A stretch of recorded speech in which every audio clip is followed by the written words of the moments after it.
بسم اللہ الرحمن الرحیم۔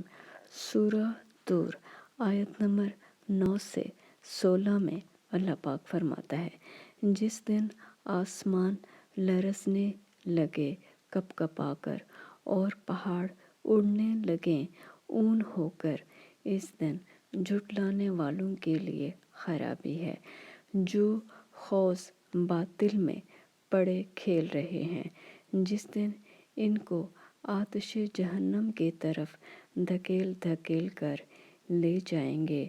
یہی وہ جہنم ہے جس کو تم جھوٹ سمجھتے تھے۔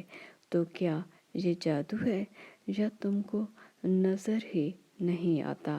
اس میں داخل ہو جاؤ اور صبر کرو یا نہ کرو، تمہارے لیے یکساں ہے۔ جو کام تم کیا کرتے تھے، یہ انہی کا تم کو بدلہ مل رہا ہے۔